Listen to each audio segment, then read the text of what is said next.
नमस्कार दोस्तों, स्वागत है आपका हमारे चैनल अपने अंदर की आवाज में। आज हम एक ऐसी कहानी लेकर आए हैं जो आज के युवाओं के लिए बहुत महत्वपूर्ण है। आज की कहानी उन बच्चों पर आधारित है जो पोर्न और अश्लील सामग्री की लत में फंसकर अपना जीवन और भविष्य दोनों बर्बाद कर रहे हैं। यह एक गंभीर समस्या है, लेकिन हमारे पास इसका समाधान भी है। इस कहानी में एक युवा लड़का अयान गौतम बुद्ध के पास जाता है और उनसे सलाह मांगता है। बुद्ध अपनी अद्भुत ज्ञान और सही दृष्टिकोण के माध्यम से अयान को इस लत से छुटकारा पाने का मार्ग दिखाते हैं। यह कहानी न सिर्फ आपको प्रेरित करेगी बल्कि आपके जीवन को बदलने का सामर्थ्य भी रखती है। तो आइए बिना किसी देरी के इस प्रेरणादायक और भावुक कहानी की ओर चलते हैं और जानते हैं कि सही दृष्टिकोण कैसे हमारे जीवन को बेहतर बना सकता है। अगर आपको यह कहानी पसंद आए तो कृपया लाइक, कमेंट और हमारे चैनल अपने अंदर की आवाज को सब्सक्राइब करना ना भूलें। चलिए शुरू करते हैं। एक दिन गौतम बुद्ध अपने शिष्यों के साथ शांतिपूर्वक ध्यान में बैठे थे। तभी एक युवा लड़का अयान उनके पास आया। अयान की आंखों में गहरी चिंता और निराशा की झलक थी। बुद्ध ने उसकी चिंता देखी और पूछा, क्या बात है पुत्र, तुम इतने परेशान क्यों हो? अयान ने सिर झुकाते हुए कहा, गुरुजी, मैं एक गंभीर समस्या में फंसा हूँ। आजकल मैं अश्लील सामग्री और पोर्न की लत में फंस गया हूँ। इससे मेरा जीवन और भविष्य दोनों बर्बाद हो रहे हैं। मेरी पढ़ाई पर ध्यान नहीं लग रहा है। मैं चिड़चिड़ा हो गया हूँ, मेरी याददाश्त कमजोर हो गई है और जब भी मैं निराश होता हूँ तो पोर्न देखकर खुद को बुला लेता हूँ। मुझे ऐसा लगता है कि मैं एक अंधेरी सुरंग में फंसा हूँ जहाँ से कोई रास्ता नहीं है। बुद्ध ने गहरी सांस ली और कहा, यह एक गंभीर समस्या है पुत्र। मैं तुम्हें एक कहानी सुनाता हूँ जो तुम्हारी मदद कर सकती है। एक छोटे से गांव में देव नाम का एक लड़का रहता था। देव बहुत होशियार और मेहनती था, लेकिन एक दिन उसने अपने दोस्त के कहने पर अश्लील सामग्री और पोर्न देखी। उसने सोचा था कि यह केवल एंटरटेनमेंट के लिए है, लेकिन धीरे धीरे यह लत में बदल गई। यह लत उसकी पढ़ाई और सेहत को बर्बाद करने लगी। उसकी माँ ने उसे समझाने की बहुत कोशिश की, बेटा, यह रास्ता तुम्हें अंधकार में ले जाएगा, इससे बाहर निकलो। लेकिन देव अपनी आदत नहीं छोड़ सका। हमें हमेशा याद रखना चाहिए कि गलतियों से सीखो, लेकिन उन्हें अपने फ्यूचर का मार्गदर्शक मत बनने दो। एक दिन गांव में बड़ा त्योहार था, लेकिन देव अपनी लत के कारण वहां नहीं गया। वह अपने कमरे में अकेला बैठा था।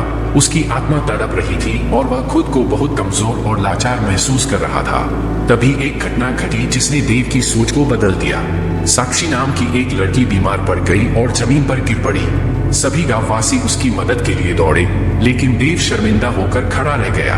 उसने महसूस किया कि उसकी गलत आदतों ने उसे कितना कमजोर बना दिया है। वह अपनी ही आत्मा की आवाज नहीं सुन पा रहा था। बुद्ध ने कहा, अयान, अगर आज देव के मन में कोई खोट नहीं होता तो वह भी साक्षी की मदद करने जाता। इसीलिए हमें इन सभी बुरी आदतों को अपने जीवन में बिल्कुल भी लागू नहीं करना चाहिए।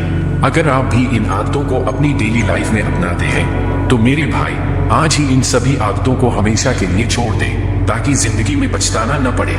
यह न केवल आपके वर्तमान को बेहतर बनाएगा बल्कि आपके भविष्य को भी उज्जवल बनाएगा। आजकल के बच्चों और युवाओं के लिए अश्लील सामग्री, जिसे आमतौर पर पोर्न कहा जाता है, एक गंभीर चुनौती बन गई है। यह सामग्री आमतौर पर ऑनलाइन आसानी से उपलब्ध होती है और इससे एक नशे की तरह आदत बन जाती है। शुरू में यह केवल कुछ मिनटों की बात लगती है, लेकिन धीरे धीरे यह जीवन के एक अनिवार्य हिस्से की तरह बन जाती है। इस आदत से प्रभावित व्यक्ति अपनी पढ़ाई में ध्यान केंद्रित नहीं कर पाता, उसकी याददाश्त कमजोर हो जाती है और वह सामाजिक संबंधों में भी असहज महसूस करता है। निराशा के क्षणों में पोर्न देखने की आदत उसे अस्थायी संतोष तो देती है, लेकिन यह वास्तविक समस्याओं का समाधान नहीं करती बल्कि उन्हें और बढ़ा देती है। जो लोग थोड़े से सुख के लिए अपनी आत्मा को बेचते हैं, वे कभी भी सच्ची शांति और संतोष नहीं पा सकते।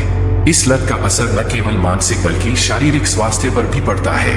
लंबे समय तक पोर्न देखने से व्यक्ति की मानसिकता प्रभावित होती है, उसकी सोच विकृत हो जाती है और वह वास्तविक जीवन में असंतुलित और असमंजस की स्थिति में रहता है। यह आदत व्यक्ति को अकेला और असहाय महसूस कराती है, क्योंकि वह खुद को अपनी समस्याओं से बचाने के लिए एक आभासी दुनिया में खो जाता है। अब बुद्ध ने अयान को समझाते हुए कहा, सही दृष्टिकोण का मतलब है कि हम अपने विचारों को शुद्ध और पवित्र रखें। ध्यान और आत्मसंयम से हम अपनी लत को नियंत्रित कर सकते हैं। बुद्ध ने अयान को मेडिटेशन और सेल्फ डिसिप्लिन की महत्ता समझाई। उन्होंने कहा, जब तुम ध्यान करते हो तो तुम्हारे विचार साफ और स्पष्ट होते हैं। तुम अपनी आत्मा की आवाज सुन सकते हो जो हमेशा तुम्हें सही रास्ता दिखाती है। ध्यान हमारे मन की शांति और हमारे आत्म संयम की कुंजी है। अयान ने बुद्ध की बातों को ध्यान से सुना और निश्चय किया कि वह ध्यान और आत्म संयम का पालन करेगा। उसने अपने माता पिता और दोस्तों से भी मार्गदर्शन लिया और सही मार्ग पर चलने का संकल्प लिया। शुरुआत में यह कठिन था, लेकिन धीरे धीरे अयान ने अपनी लत से छुटकारा पा लिया। उसने महसूस किया कि उसकी आत्मा अब पहले से ज्यादा शक्तिशाली है और वह अपने जीवन को नई दिशा में ले जा सकता है। बुद्ध ने उसे आशीर्वाद दिया और कहा, सही दृष्टिकोण अपनाने से हम अपने जीवन को शुद्ध और पवित्र बना सकते हैं। हमें अपने विचारों को सकारात्मक रखना चाहिए और गलत आदतों से दूर रहना चाहिए। अयान ने बुद्ध की सलाह को अपने जीवन में उतारा और सफलता प्राप्त की। उसने अपने दोस्तों को भी सही दृष्टिकोण के महत्व को समझाया और उन्हें प्रेरित किया।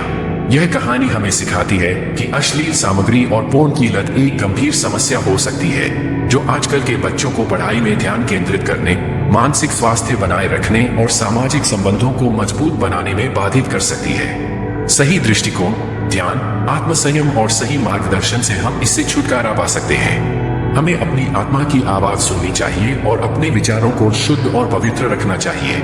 इससे हमारा जीवन सुखी और सफल हो सकता है। कभी कभी हमारे अंदर की आवाज ही हमें सही और गलत का भेद बताती है। हमें बस उसे सुनने और समझने की जरूरत है। जब हम अपनी आत्मा की आवाज सुनते हैं तो हम खुद को और अपनी दुनिया को बेहतर बना सकते हैं। अगर आपको आज की कहानी ने प्रेरित किया है और आप भी अपनी जिंदगी में सही दृष्टिकोण अपनाना चाहते हैं तो हमारे चैनल अपने अंदर की आवाज को सब्सक्राइब जरूर करें। हर हफ्ते हम आपको ऐसी ही प्रेरणादायक कहानियां और जीवन के महत्वपूर्ण सबक लेकर आते हैं। वीडियो को लाइक और शेयर करना न भूलें ताकि आपके दोस्तों को भी इस जीवन बदलने वाली कहानी का लाभ मिल सके। कमेंट में हमें बताएं कि आपको इस वीडियो में क्या खास लगा और आप भविष्य में किस विषय पर वीडियो देखना चाहते हैं। धन्यवाद और अपनी यात्रा में सही दृष्टिकोण बनाए रखें।